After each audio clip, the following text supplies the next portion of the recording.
Hello दोस्तों, कैसे हैं आप लोग। आप सब ने इस समय न्यूज़ में सुना होगा कि दिल्ली का एयर क्वालिटी इंडेक्स 500 तक पहुंच चुका है। अगर मैं इसको आसान भाषा में बोलूं तो दिल्ली की हवा इतनी विषैली हो चुकी है कि अगर आप इस हवा में सांस लेते हैं तो यह 25 से 30 सिगरेट पीने के बराबर खतरनाक है। अब आप सोच ही सकते हैं कि दिल्ली में पॉल्यूशन का लेवल किस हद तक बढ़ चुका है।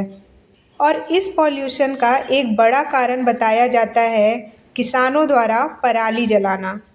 तो आइए आज जानते हैं कि आखिर क्यों पराली जलाने से हवा में इतना पॉल्यूशन फैल जाता है।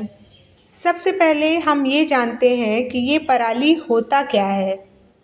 वास्तव में किसान भाई जो अनाज की फसलें उगाते हैं, जैसे धान, गेहूँ, ये फसलें काटने के बाद जो बचा हुआ हिस्सा होता है उसे ही पराली कहा जाता है। और जब खेत में दूसरी फसल लगाना होता है तो इस पराली को खेत में ही जला दिया जाता है। यह पराली जलाना काफ़ी खतरनाक होता है और इसका काफ़ी गहरा असर पड़ता है हमारे वातावरण पर और हमारे स्वास्थ्य पर भी। एक्चुअल में जब पराली जलती है तब उससे कई विषैली गैसें निकलती हैं, जैसे carbon dioxide, carbon monoxide, methane और नाइट्रस ऑक्साइड। ये सभी गैसेस ग्रीन हाउस गैसेस हैं जो ग्लोबल वार्मिंग और क्लाइमेट चेंज को बढ़ावा देती हैं। पराली जलाने के कारण स्मॉल साइज पार्टिकल्स जैसे PM2.5 और PM10 पार्टिकल्स हवा में बढ़ जाते हैं। ये माइक्रो पार्टिकल्स हमारे फेफड़ों के लिए बहुत खतरनाक होते हैं और अस्थमा एंड ब्रोंकाइटिस जैसी बीमारियों को बढ़ावा देते हैं। और अगर लंबे समय तक हम इस पॉल्यूटेड हवा में रहते हैं तो लंग कैंसर का भी खतरा बढ़ जाता है। साथ ही इन माइक्रो पार्टिकल्स की वजह से हार्ट डिसीजेस का भी रिस्क बढ़ जाता है। पराली जलाने से air quality index extreme level पर पहुंच जाती है। खासकर सर्दियों के मौसम में यह स्मॉग का कारण बनती है, जो हवा को और ज़्यादा टॉक्सिक बना देती है। साथ ही इससे विजिबिलिटी भी कम हो जाती है, जो रोड एक्सीडेंट्स का कारण बन सकती है।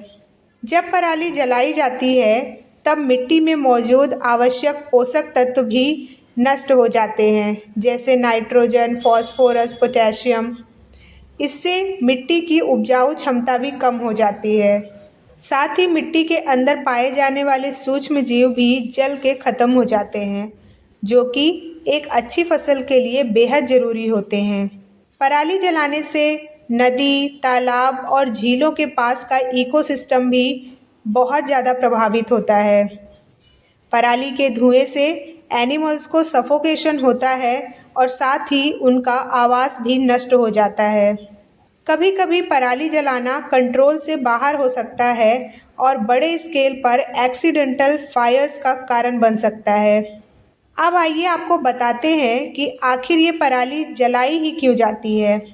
इसका सबसे पहला कारण तो है कि फार्मर्स के पास पराली को मैनेज करने के जो अल्टरनेटिव्स होते हैं वो काफ़ी महंगे होते हैं। और तो और आज भी हमारे देश में हमारे बहुत से किसान भाइयों को पराली को मैनेज करने के अल्टरनेटिव्स के बारे में पता ही नहीं है। इसके साथ ही जब धान की फसल काटने के बाद गेहूं की फसल की बुआई का टाइम आता है तो इसके बीच का टाइम बहुत कम होता है। इस वजह से पराली जलाना किसानों को खेतों की सफाई करने का सबसे तेज़ और आसान तरीका लगता है। अब प्रॉब्लम ये है कि आखिर पराली को जलाया ना जाए तो किसान भाइयों को इसका निपटारा कैसे करना चाहिए। इसके लिए कुछ तरीके डेवलप किए गए हैं, जैसे हैप्पी सीडर टेक्नोलॉजी। इस टेक्नोलॉजी से बिना पराली को जलाए डायरेक्ट अगले फसल की बुआई की जा सकती है। दूसरा तरीका है बायो डिकम्पोजर्स का उपयोग। पराली को बायो मैन्यूर में कन्वर्ट करने के लिए बायो डिकम्पोजर्स का स्प्रे किया जा सकता है, जिससे पराली को जलाए बिना उसको खाद में कन्वर्ट कर सकते हैं। तीसरा है क्रॉप डाइवर्सिफिकेशन। इसमें अनाज वाली फसलों को कम करके सस्टेनेबल क्रॉप्स उगाए जा सकते हैं, जिससे मिट्टी की उपजाऊ क्षमता बरकरार रहती है। चौथा है, पराली निपटारे के अल्टरनेटिव टूल्स और अवेयरनेस के लिए गवर्नमेंट कैंपेन चला सकती है, जिससे किसानों में जागरूकता बढ़ेगी कि हम पराली को जलाने के बजाय उसके अल्टरनेटिव्स भी उपयोग कर सकते हैं। पराली को जलाना आसान और शॉर्ट टर्म सॉल्यूशन लगता है, लेकिन इसका लॉन्ग टर्म इम्पैक्ट हमारे वातावरण और हेल्थ के लिए काफ़ी खतरनाक है। इस प्रॉब्लम को सॉल्व करने के लिए गवर्नमेंट, किसानों और सोसाइटी सबको मिलकर काम करना होगा। तो दोस्तों, आपको क्या लगता है, क्या पराली को जलाने के अल्टरनेटिव्स को और डेवलप नहीं करना चाहिए? अपने विचार कमेंट सेक्शन में ज़रूर बताइएगा। वीडियो इन्फॉर्मेटिव लगी हो तो वीडियो को लाइक और चैनल को सब्सक्राइब करना मत भूलिएगा। मिलते हैं नेक्स्ट इन्फॉर्मेटिव वीडियो के साथ। Bye bye.